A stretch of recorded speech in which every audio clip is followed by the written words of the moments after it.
Okay, our third speaker for today is Dr. Qassim Abdullah. He's an accomplished scientist with more than 40 years of combined industrial research and development and academic experience in analytical photogrammetry, digital remote sensing, and civil and surveying engineering. His current responsibilities include designing and managing strategic programs to develop and implement new remote sensing technologies, focusing on meeting the evolving needs of geospatial users. Currently, Dr. Abdullah is a lead research scientist and a member of Woolpert Labs. In addition, he serves as an adjunct professor at the University of Maryland, Baltimore County, and at Penn State, teaching graduate courses on UAS, photogrammetry, and remote sensing. My pleasure to introduce Dr. Qassim Abdullah. Thank you, Mark. Welcome. And Woolpert is the oldest geospatial engineering company in the United States, actually, a combination of two. Established in 1911, and we have about 650 employees, half of them geospatial, half architecture, engineering, and planning. So we are mixing between engineering and geospatial. So I will speak about latest advances, what we're doing with the drones, UAS, and LiDAR, mobile LiDAR. Many of you maybe heard about LiDAR. I just want to give, I have enough time to give you just a little idea for the people who are not familiar with the LiDAR. What is LiDAR, for example? Oh, gee. Well, that's our the pie slices of our business. But that's in geospatial, we really deal with all these technologies.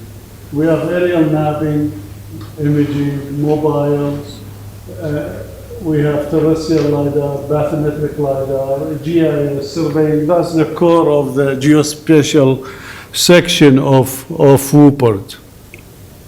So LiDAR, what is LiDAR? LiDAR is is a laser, really. It's a very simple physics. Laser exists for a while, but the LiDAR, we took the laser and we put some georeferencing system, which is INS and GPS, to make it work. So the physics of it is very simple. We send a pulse, light, photos, a bunch of photos, to the space, and whenever it hit hard, it could be a bird, could be power line, could be ground, building. Some of that energy, the photon, returned back to the sensor. We record it, but that's very accurate. You talk about picosecond recording to find the range, because this is, like I said, is light, so it travels with the speed of light. So, oops, oh yeah, that doesn't work, animation. So so we record the time 0. When it hits, the animation is removed to explain it to you. When it hits the 3, it goes back, we record it again. So we have rounded trip of the time, we divide it on 2, and we have the speed of light, we find the range. And putting GPS and IMU or INS on it, it will determine to convert that range to an X and Y, Z georeference, whether in lateral long or UTM or a state plane. So the most use of the LiDAR related to the TRB and DOT's activity really is mobile mapping LiDAR. I mean, we fly a lot of aerial LiDAR. It has a little bit limited use for the DOT's application. So we use the mobile mapping. Mobile mapping is the same LiDAR. We put it on top of this van, what you see, with about 360-degree views of cameras, 4 or 5 cameras. And we drive the road at the highway speed, but you can get 1 million, or the new one probably even more, points per second. And the accuracy, we can get down to 1.8 centimeter as 1 sigma here. And that's what the mobile LiDAR give you. It traces the scene. There's no imagery here. It's just point cloud, colorized according to the elevation. You find the power line, the poles, the roads, stripes, arrows, sign. So it is the best tool for asset management and inventory. There is nothing equivalent to that, because you do it once, you go to the office and you use it over months or years, for example. You don't need to go back to the road to do that kind of inventory. You can do it from the screen, the desktop. And that's another view with the LiDAR data, mobile LiDAR data. This is a stationary LiDAR for a bridge. And it can be used for as construction, verification, documentation. It can be for design with a CAD. It can be inserted like many people showed so far. And we can extract all the geospatial map, contour map, whatever you need from it. So one of the big projects we did, the Indianapolis, city of Indianapolis, which is a sign inventory, and that's what you see, the map of where we drove. I mean, as a big project, we drove like 3,200 drive miles collecting laser, 400 square mile area, and we acquired LiDAR and imagery, and that's what they use it for sign inventory and a lot of the asset management. So it can be used for pavement and sidewalk assessment condition, for example. You can use for safety audit survey, road crossfall, horizontal and vertical line of sight analysis, and many things. The nice thing about it, it is accurate for engineering, and we can use it for design grade, that kind of accuracy. So here just lists the different accuracy, whether how much you want. You can achieve, for Indianapolis, we did 600 foot accuracy. That was a requirement for 1 sigma, but you can get much cheaper survey with it. If you don't want that kind of accuracy, you can get with no ground control, for example, for planning level accuracy, 2/10 of a foot. So it depends just what is your requirement for the accuracy, positional accuracy I'm talking about. So we are operating laser and mobile mapping for a long time. With the drone now, with the UAS bringing a lot of excitement and possibility, opportunities, because those imagery from the drones very high resolution. We talk about 1.5 centimeter to 2 centimeter, the pixel resolution. So we have a lot of detail, and now with the new algorithm of generating point cloud in the last 3 years it came, we have autocorrelation from imagery to extract point cloud, but wasn't the quality we accept in our industry until about 3 years ago. A new algorithm like structure for motion, semi-global matching, SIFT, few of them, which was a game changer for us. It made the point cloud extracted from imagery really usable. So our challenge now, can I use these point cloud generated from imagery to augment the mobile mapping? Mobile is, if you don't know about it, the survey is very expensive because you have to drive it in every single foot of the road in the city, processing, a lot of processing. So it's kind of expensive. So the imagery bring a much affordable solution for us. So that's what we focus on, what a quality, what accuracy we can get from the drones, for example. So here what you're looking now is imagery, because I'm going to show you colorized point cloud, so don't confuse the two. What you see now is ortho image, 2 centimeter GSD, oops. And I'm gonna zoom, oops, yeah, that's the problem. Animation is taken away, so I'm sorry, I apologize for that. They wanted PDF, I don't know why. So here what you see, a road project lately we did bypass in Ohio, 19 miles, road construction, highway. So what you see really here is a point cloud, 3D point cloud, colorized with imagery, but this is definitely not imagery, but colorized with the imagery. Maybe the next few slides, that's the quality of the 3D point clouds we're getting from these cheap UAV, UAS. We talk about 5,000-10,000 systems. You can get this kind of quality of point clouds, which the contractor using a lot. We're flying for them every 3 months because they calculate all their earthwork and volume and cut and fill based on this. And I'll show you a little bit about the accuracy we achieve with it. So that's a 3D model, 3D point clouds. It has a lot of detail, definitely.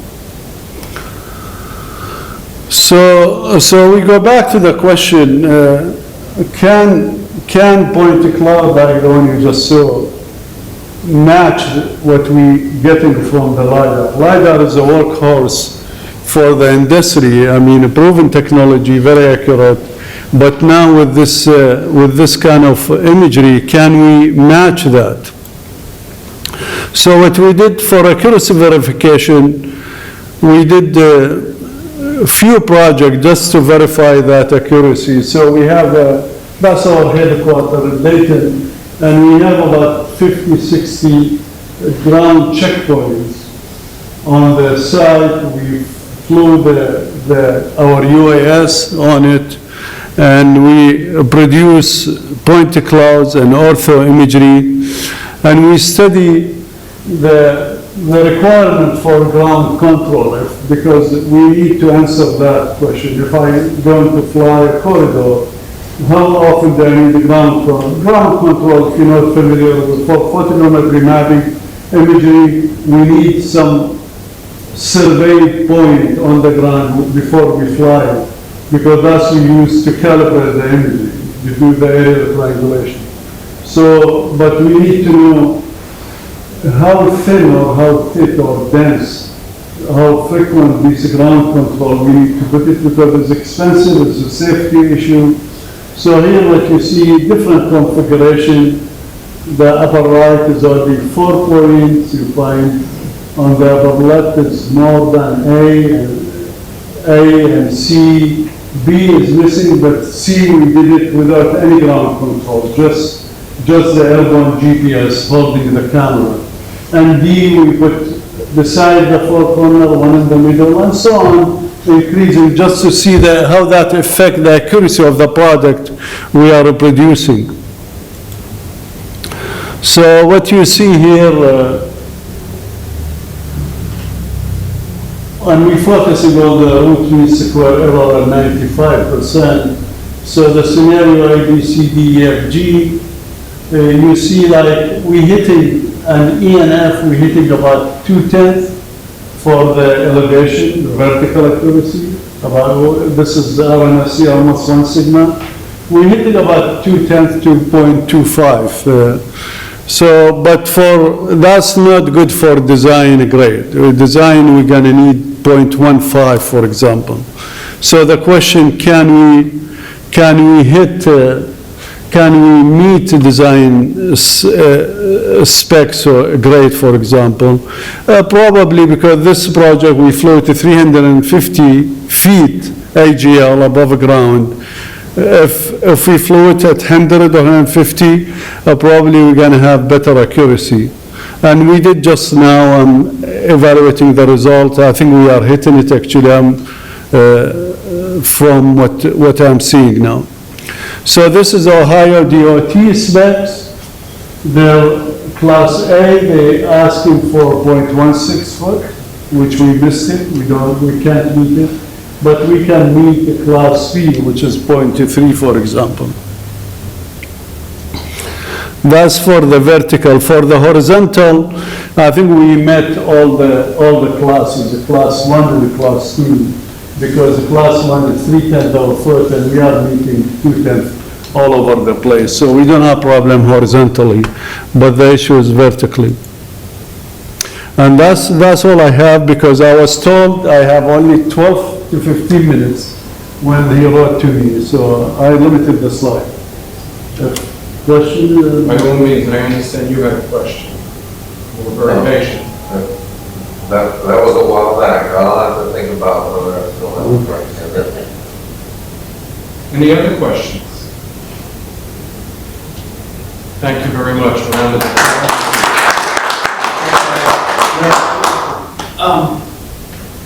What do you see as the future of UAS combined? What do you see the future of it? Yeah. In which sense? Are we going to be doing all local mapping with UASs 5 years from now? Well, that's what Where we're is it? Yeah, no, that's a good question, because that's what we're trying to prepare. Now, we cannot really fly UAS over a human, so even for DOT, I cannot fly over a corridor. What you saw is a construction, so the contractor can control nobody on the corridor when we fly. So, but we need to prepare ourselves. That's why we're focusing on setting up ourselves accuracy-wise and quality-wise. Because there's two things I didn't know I have half an hour, otherwise I'll show you the quality analysis. Accuracy-wise, what we saw, which I think we are meeting, because my new test, I had them fly at Yedlin. I met the class 1 vertical, no problem. But the quality, when you look at the point cloud from imagery, which looked beautiful, right, and that's construction, but when you zoom in to the micro level and cut it profile and cross section, you start seeing it not as smooth as the live mobile, definitely. So we're working very hard now on algorithm to see, can I do something to smooth that? Because I have with the slide, but I didn't add it because of time. Well, I have, because in these tests, not this one too, we draw our mobile mapping because that's accurate to 4 hundredths of a foot as a benchmark for us. So when I cut the profile on both of them, you can see the LiDAR mobile is a straight line on the road. You see the platform usually up and down. So that's the issue we need to overcome. But in 5 years, I'm sure we can overcome all that. Yeah, definitely. So Is the limitation, is it the processing of images, or is it stability of the platform? Where do you get that variability from? I think from not the processing the images, because that's a process as we've been doing it for 90 years, the aerial triangulation. It's the same thing we apply in ground control, aerial triangulation, you get the accuracy you want. But it is in the matching algorithm. The image matching for not the stitching. The stitching, we don't have problem, seamless with any to the pixel. But to create this point cloud is a stereo viewing. In the past, we do it manual with compiler, But now with image matching is a computer, computer vision. So I think the noise is coming from this quality of matching. That's why you said 5 years, I'm sure a better algorithm will come will give us that to smooth things very well. And we're working on filtering routine to see if I can smooth it, Because accuracy-wise, when I'm meeting, I see it. Like I'm fluctuating around the mean. The points are up and down. When you take a mean in the middle, you're meeting accuracy. You just need to smooth it, and that's what you're working on. Is there interest in other approaches that might not have matured or been explored yet for getting the height information that they're currently using? No. There are only two ways. Either you do it in stereo compilation mode, manually, an optical instrument, or you do the image matching, the correlation, auto-correlation. And what are there other approaches? Would there be interest in them? Sure, if it gives us better result, the noise I'm talking about, definitely. the industry needs it. Yeah, Jason. I know ground-based does multiple scans. Yeah. Is there, maybe you can improve accuracy by doing multiple, doing more passes essentially with the stereo? Well, okay, we do overlap the flight line at least 60 or 70%. So every spot on the ground, we almost cover it twice, always, But I doubt this will improve the problem. Why? Because that's image matching is taking only a stereo pair, 2 images at a time, So when you have multiple layers, yes, you can create multiple DSM, but you have to work on algorithm to merge them statistically, to take the best to give you. I mean, it can be done, but such algorithm is You not just very. create more error, you're thinking? Yeah, it will. And the because- same thing if you just add more than stereo. Yeah, different scenario, the geometry gonna be different, accuracy of data tabulation, one flight line, it's a GPS too area, right?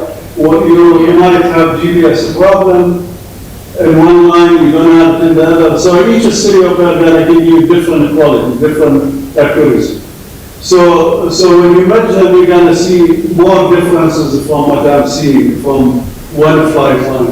Well, the GPS, they have ways of trying to improve GPS, of course, for accuracy. If that's Yes. part of it.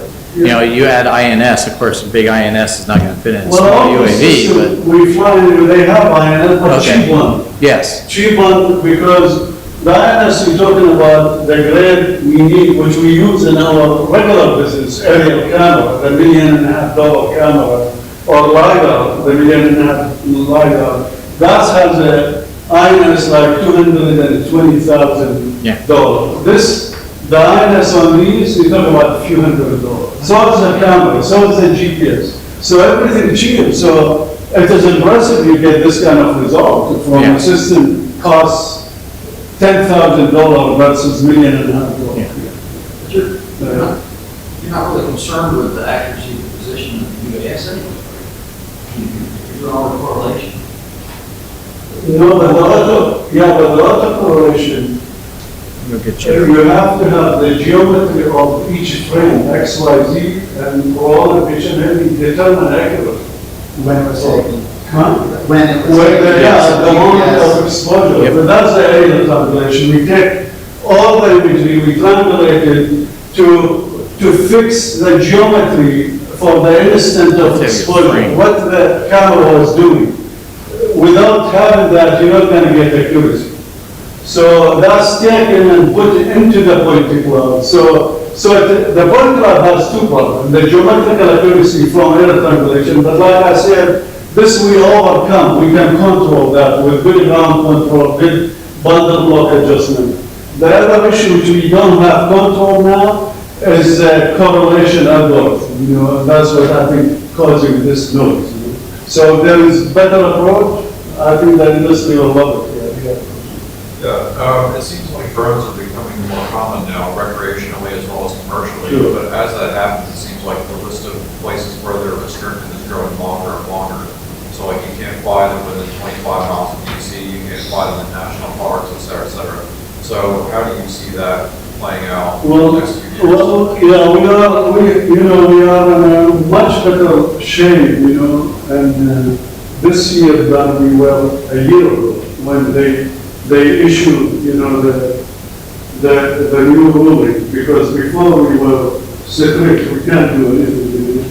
Now at least we can fly commercially. Until like a year and a half ago, nobody allowed to fly commercially, period, whether over people or non-people. But like they came up with Section 3.3 where they allow us to have exemption, they call some companies like Woolpert got the first one actually, to fly it, but again, you fly it in nowhere, you can't fly over people, 5 miles from airport and all that. But there is so much pressure from the Congress, for example, on the FAA and the industry, in general. So they ease a lot by the latest ruling, they let us fly commercially. but they're gonna have to ease it more, because now we can't really do that much with it. Because for precision ag, for farming, you can fly there now, that's efficient. But over urban and highways, the corridor carry. Seems like the places that are needed more. But that's it, for all industry, we need more of an urban developed area, and we can't fly that. Right. So a lot of pressure can be on the FAA, hopefully in the next few years, to rethink it, you know, to trust those. Those are the same issue with the connected vehicle and autonomous vehicle gonna face the same thing. I mean, the FAA, they don't want to be in trouble with the public, with the citizens, you know, be sued. So they are very, very conservative about their position. They want to say national airspace. You don't blame them, because there is crazy people buying DJI for $300, they fly it, and you could hurt somebody. Those could hurt somebody, and those are, believe it or not, this we think that if you're not experienced with it, you think it's a model airplane or kite. It's not. I mean, this has a computer, they have aerodynamic, they have proportion, I mean, they fly fast. I mean, you can hit somebody in the face and you make a huge damage. You know? So we are in the middle between those flyer and FAA rules. But it's very strict, it's simple. I want to thank Dr. Thank you. Abdullah. Thanks to you for your time and attention and providing a very fascinating discussion. Enjoy the rest of the conference. Thank you, Mark.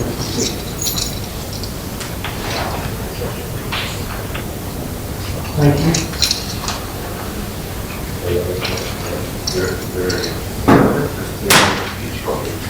The entire image call, they require a lot of process. When you showed us the aerial image, you said this is not a photograph, it's a point cloud. Yes. Photograph. That requires a lot of processing.